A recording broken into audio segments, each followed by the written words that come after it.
The Craig Fahle Show on Deadline Detroit is sponsored by James Oliver Coffee Company at jamesolivercoffee.com. James Oliver is a second-generation family-owned and Detroit-based coffee roaster, offering 19 different blends of freshly roasted coffee. The company pioneered link temperature roasting, and they source the best beans from around the world to create an outstanding coffee experience, no matter which beans you choose. To start, try the Alma Mater blend. James Oliver Coffee gives $5 for each bag of its Alma Mater blend to the Detroit Public Schools Foundation. And don't forget, use the promo code CFSHOW, that's CFSHOW, to get 15% off your first order. James Oliver Coffee, available at select grocery stores in Metro Detroit and, of course, at jamesolivercoffee.com. Remember, use the promo code CFSHOW to get 15% off your first order. That's jamesolivercoffee.com.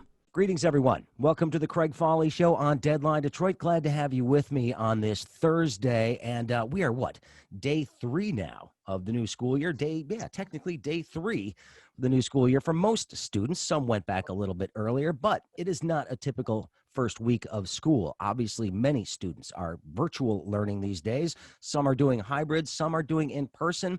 The vast majority of people that I've seen, though, are definitely going the virtual route, at least to start the school year. And I thought it would be a good idea to talk to a couple of parents and students to find out how it's going so far, what they are learning, what they might not be learning, and how things have changed since we started doing this last spring, to be honest with you. So I'd like to welcome my guest today. Elizabeth Findeis is with me. She, of course, is a Detroit resident. She has 3 children, 2 of them, 16-year-old and 14-year-old boys at UofD High. And, of course, we also have an 11-year-old. And, Elizabeth, where's your 11-year-old going? Well, my 11-year-old just started her new school at University Prep Art and Design, right here in Midtown. I know exactly where that is. Very good. And also, I have with me Tamara Smith and her daughter, Blake Hern. Blake is a student at Cass Tech. Welcome to both of you as well. Hi. Well, I guess the first question is going to be for Blake. Virtual learning, how's it going so far? Because, parents complain about screen time all the time. You're getting a ton of it right now. Yeah, it's going okay. There have been, different interruptions, definitely problems with internet, all of that. It's definitely not as easy as it sounds. It's going pretty good. I'm kind of already used to it, but I think it's a struggle for everyone. Yeah, I can imagine that it is. And, Elizabeth, let's talk about this for just a second. I mean, for the parents, you've got 3 kids. Making sure that 16 and 14-year-old boys are sticking to their studies is difficult enough. Add an 11-year-old to the mix. It seems like it's a new layer of parenting that maybe we didn't have to worry about as much before. Well, that's certainly true enough. Luckily, my husband is able to remotely work from home. So there is some sort of parental oversight, but, having 3 kids and making sure they're doing their studies can be quite difficult. However, one of the things that the schools have done, and they started doing this before COVID, pre-COVID, is they do have an online platform for parents to check in to see how they're doing. Mm-hmm. And the schools have been excellent in terms of communicating with the parents what's going on. So basically, as a parent, if you have to be at work, you have to make sure that you're doing your due diligence and following up your kids online with what they're doing. And Tamara, I'm guessing it's probably a similar experience for you at this point. I mean, how are you monitoring this? How much of your day is taken up to make sure that Blake is where she needs to be? Well, fortunately, we did have a little bit of a head start, mid-March, towards the end of that school year. So, kind of getting back into the groove. Blake has done a number of activities virtually all summer, from, art classes with Pratt in New York to 6 or 7 ballet classes virtually, that she's doing that keep her engaged other than 8 to 3:20 in school. Obviously this is her lunch break, so we were able to, snag her in on this. But she's been really self-motivated, seems to be engaging well. Most of her teachers seem to be adjusting to the platform pretty well. There's a couple that it's a little bit of a struggle, for them to engage virtually. But I think that Blake has been doing a good job of maintaining her schedule and being able to participate still in class as if she were there in the platforms that Cass is using, to educate the kids. Well, I'm glad you brought that up, because I do want to ask a little bit, because obviously we were all thrown into this last spring when the schools were shut down and they went to virtual learning. They've now had a few months to prepare, knowing that this was a real possibility. And anybody can answer this one, but have you noticed a difference in terms of their level of preparedness at the schools for this type of learning compared to the spring? Yes, Yes. absolutely. So Blake, you're smiling about this, but tell me what the difference is. Well, last school year, I should say, we took it was about a month, I think, maybe break, before they had any sort of idea of what they were doing. And even then it wasn't that organized. We didn't have, obviously I still had my textbooks and stuff from when we were in-person learning. But this year, now they have had computers going out to each of the students all summer. Yesterday, my mom went and picked up some workbooks and a reading book and some other notebooks for my classes. They're definitely much more prepared. They also have it kind of set up better, I think, so that it's all virtual, which is nice. They have, at least in my school, I know that they're using the school itself as a learning center. So for kids that don't have good Wi-Fi or good internet, they can go in there, be socially distanced, wear a mask, and they'll basically be on the computer, taking their school, but they'll be physically in the school. They still get breakfast and lunch and all that. So they're definitely much more prepared. Well, that's something that I talked to Dr. Vitti about earlier this summer when he was on the program, just about how much work had to go into making sure that this platform and the curriculum was going to be something that worked. Elizabeth, you've got, of course, the private school side of this and the charter school side of this. What has it been like for you? Have you noticed a difference in terms of their level of preparedness for this? For UofD, last spring, the transition was very easy as opposed to the charter school that we were previously at. UofD already has an online platform, essentially, where the students will go online in the morning to look at what their assignments are, and the teachers will do their teaching during the day, and then the students will go back into that platform, download the assignments, do them, and then submit them electronically. So there was already a large portion of an electronic platform that was working, tried and true, that was already set up. So essentially, I think spring break only went maybe an extra week or so when we took it, and there wasn't a huge lag time. I mean, the kids were back in school. They were given time to go and get their books and everything out of their locker. And essentially, the students were given Zoom links, and they were Zooming. I mean, they were totally Zooming by the end of March, and it was business as usual, and everything was submitted because they already had an online platform already established. So that was, UofD, in my opinion, was ahead of the curve in terms of a lot of the other schools that I heard about. In terms of the charter school that we were at, and I can't really say anything for you, prep art design, because we weren't there, so I don't know. I do know this, as a new parents, having a transfer in, their platform and what they're doing regarding the Chromebooks and getting information out, and the online platform they're using, Schoology, and I think there's another one, Power School. Those two platforms that they're using are very good platforms, and so far there haven't been any issues whatsoever. I mean, the schools know what a challenge it is, especially in the city where, some people have internet, some people don't. You just hope and pray that AT&T shows up and does their job sometimes. So it's been a challenge, but at least from a new parent's point of view, I mean, this school has done a great job, and they've been very proactive. Now, the previous school, again, nobody knew what was going on. It was very difficult.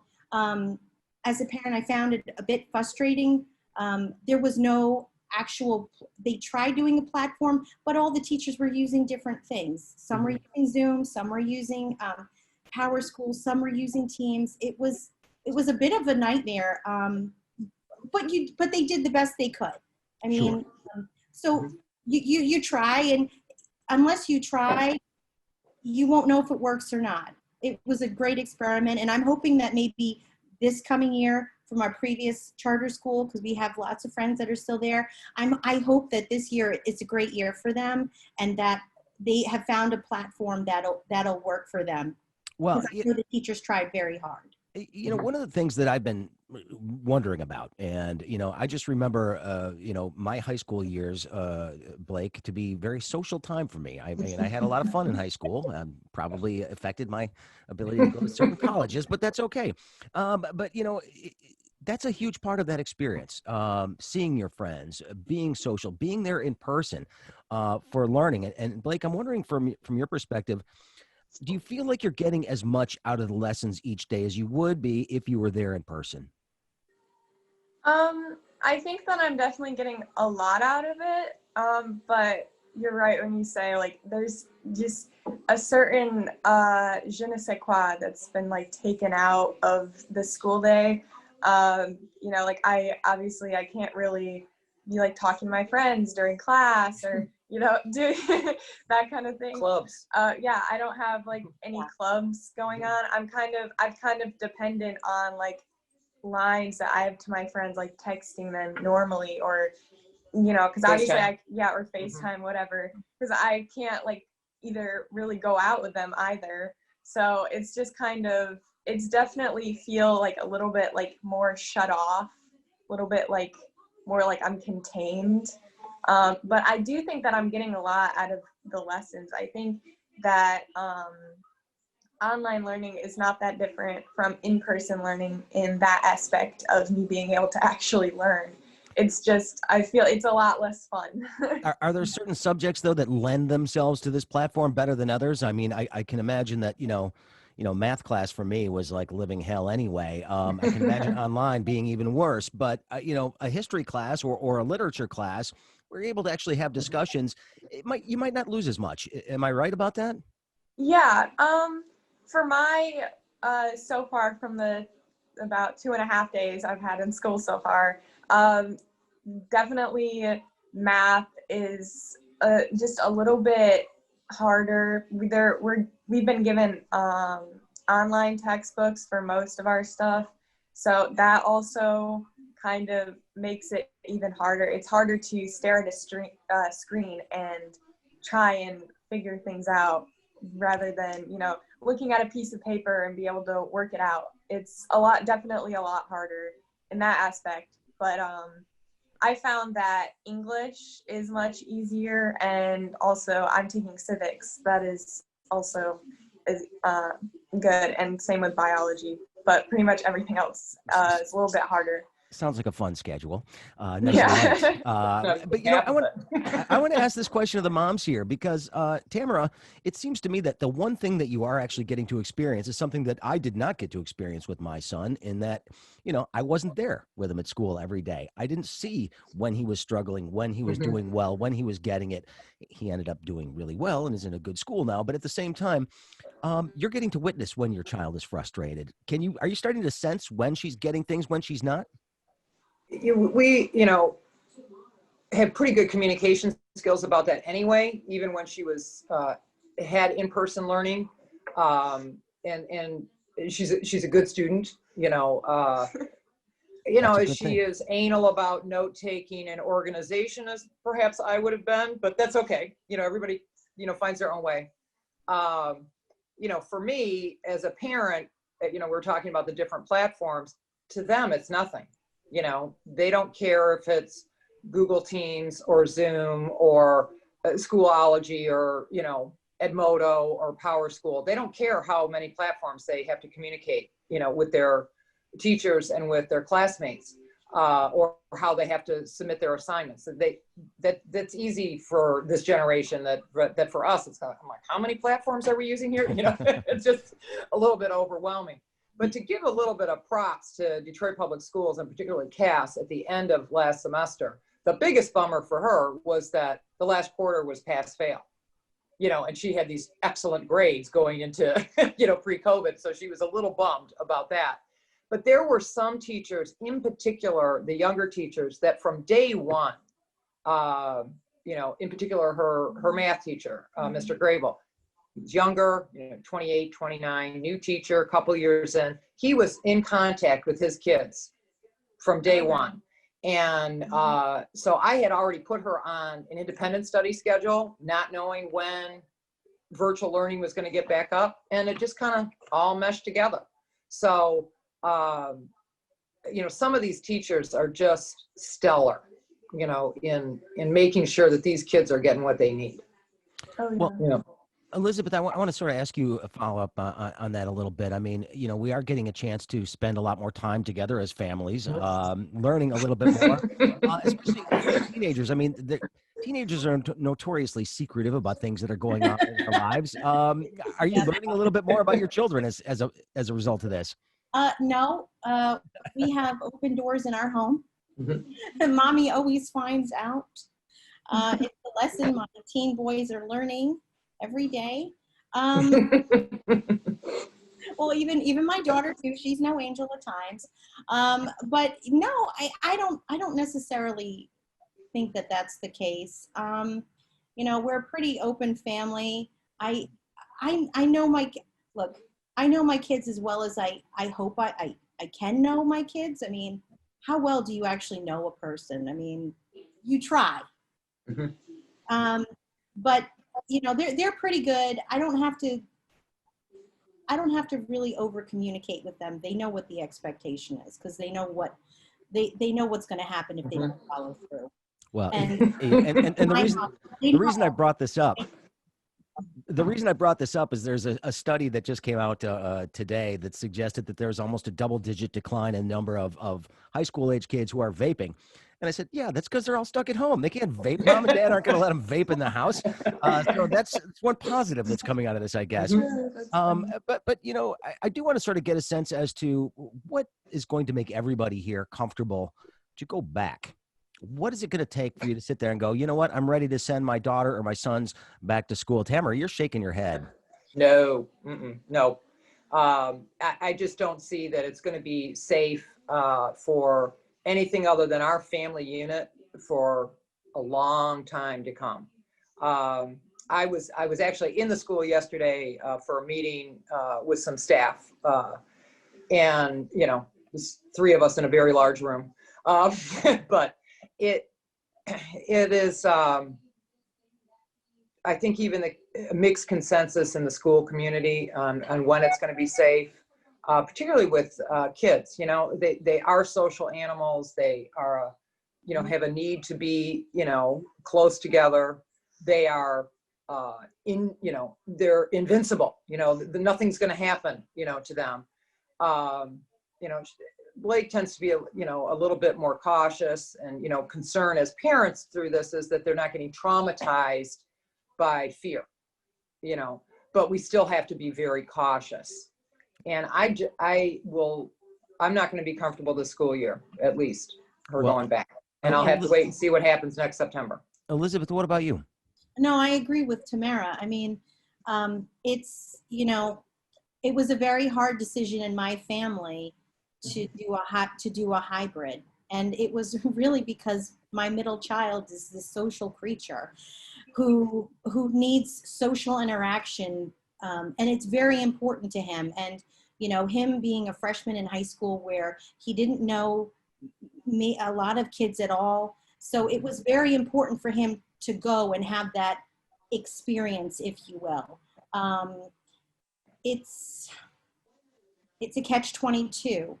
I feel like my kids, all 3 of them, if there was, they would prefer to be in school, but they do know about the risks of COVID. I mean, you just can't beat in-person teaching. And like some of the labs, like for the science classes, how can you put those aside? I mean, you have to be able to do hands-on work for some of these things. And it's difficult for a parent to know what that child needs and not be able to give it to them, in terms of like being able to send them to school. Uh, I personally, you know, like I said, I have a very hard time right now doing this hybrid schedule. I have one that's doing virtual. My daughter, she's doing virtual. That's no problem. I'm going to have my eldest son. He's doing hybrid. However, I'm going to switch him over to virtual. But for my middle child, I thinking I may have to stay with this hybrid only because of a couple of classes, like a computer programming class. Mhm. How do you Zoom that?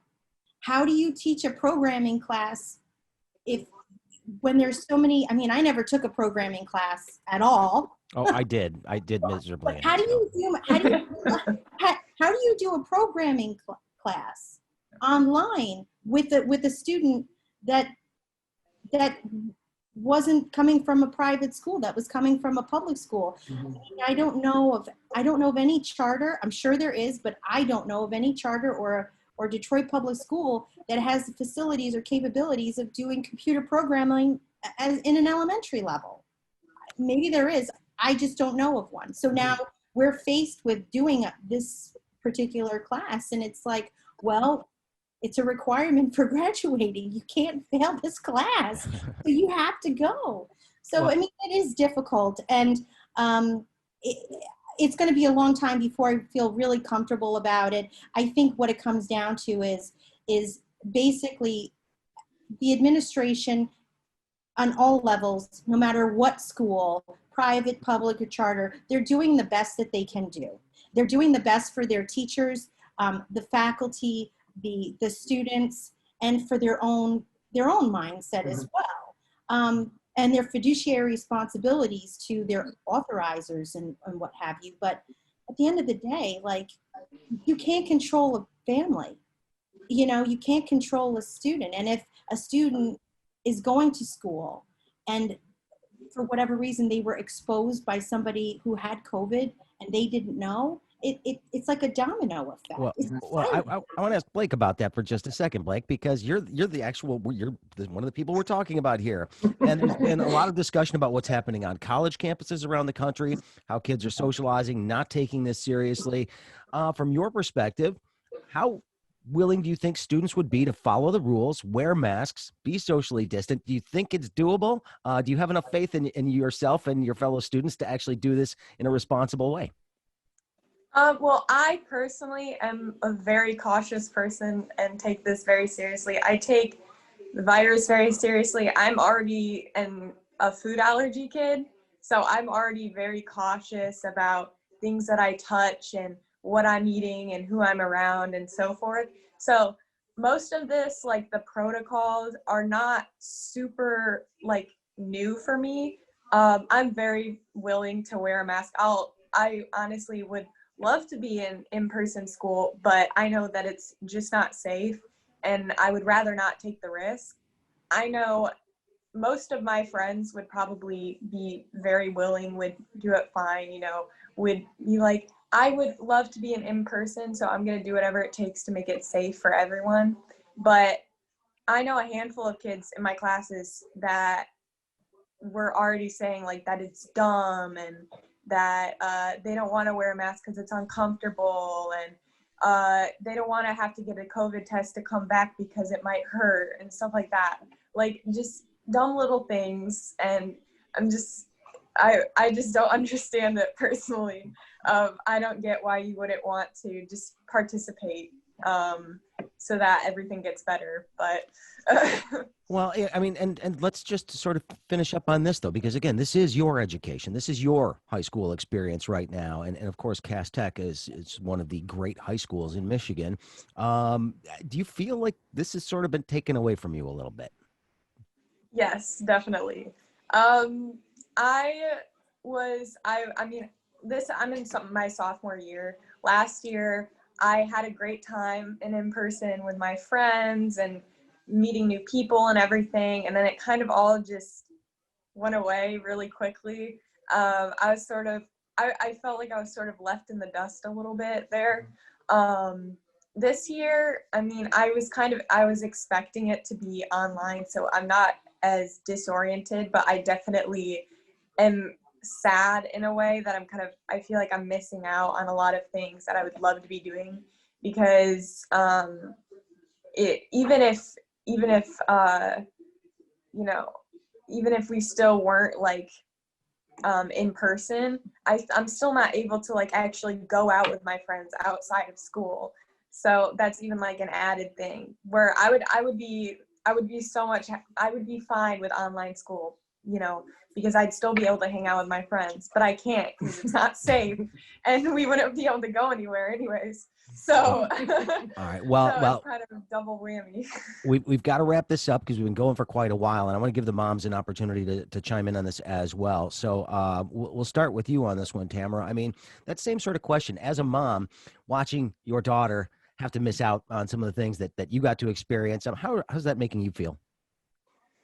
You know, it's a little, you know, heartbreaking, you know, as she referenced, you know, in her freshman year, she made all these, you know, great friends, and, you know, they took the bus to go, you know, whatever, get a bobo or whatever it is that teenagers do. And, you know, they were able to be independent, and it was nice to see that growth. And that self-confidence, you know, that they get, you know, from being independent. So a little bit of that is, you know, kind of been ratcheted back. So I wish that kind of life experience, you know, could be continued. And so that is a little heartbreaking that kids just can't do, you know, what they want to do. You know, you can't just go get on your bike and go hang out at your girlfriend's house, you know, you just can't do it. So I think she's adjusted pretty well. And I think that being at home, you know, has always been a safe place, you know, kind of what Elizabeth was talking about, you know, where we know what's going on as best we can with our kids anyway. And so, you know, we've been proactive and doing things as a family anyway. Now we just do them at home instead of somewhere else. Well, Elizabeth, about 30 seconds left here. So I just want to know how you're feeling watching your kids have to miss out on things. Sad. Just sad, because it's all about being a teen, is finding yourself, your identity, independence, self-exploration, and all of those things. Social is a huge part of teen life. And I feel really bad. All right. Well, we'll have to wrap it up with that. I want to thank I want to thank everybody, actually. Elizabeth Findeis, Tamara Smith, and Blake Hern. Thank you again, Tamara and Blake, for giving me your lunch hour at these days. I appreciate it. And thanks to both of you for actually responding to my Facebook post. I was just looking for some parents who were willing to share what it's been like thus far, and I think it was a pretty engaging conversation. So thank you all for joining. Thanks, Craig. Thank you, Craig. It was great. Right. Well, and what we may do is check in again as this progresses and see how everybody's handling things. So we'll keep this time in mind, because this seems to be a time when people can do this sort of thing. So it's the lunch hour conversation. Yeah. All right. Well, thank you for joining me on the program today. I appreciate it very much. Thanks, Craig. My name's M.L. Elric. I'm an investigative reporter and a connoisseur of fine yogurts. I know a little bit about Detroit. I know a little bit about deadlines. And I'm asking you to become a member of DeadlineDetroit.com. Like me, I'm not asking you to do anything I wouldn't do. I'm making a monthly donation. My wife is making a monthly donation. I know that seems redundant, but they need the money, and the money goes to a good place. Getting the story out, getting the truth out. Because if we don't support local journalism, there's some people a couple blocks away from here who are going to get away with a whole bunch of stuff that's going to cost you a whole lot more than just a few bucks out of your pocket every month. Go to DeadlineDetroit.com, become a member. You'll see it's really easy at the top of the website. Give early, give often, give generously. Just give a damn. That's the best way I know how. The Craig Fahle Show on Deadline Detroit is sponsored by James Oliver Coffee Company at JamesOliverCoffee.com. James Oliver is a second-generation family-owned and Detroit-based coffee roaster, offering 19 different blends of freshly roasted coffee. The company pioneered link temperature roasting, and they source the best beans from around the world to create an outstanding coffee experience, no matter which beans you choose. To start, Try the Alma Mater blend. James Oliver Coffee gives $5 for each bag of its Alma Mater blend to the Detroit Public Schools Foundation. And don't forget, use the promo code CFSHOW, that's CFSHOW, to get 15% off your first order. James Oliver Coffee, available at select grocery stores in Metro Detroit and, of course, at jamesolivercoffee.com. Remember, use the promo code CFSHOW to get 15% off your first order. That's jamesolivercoffee.com.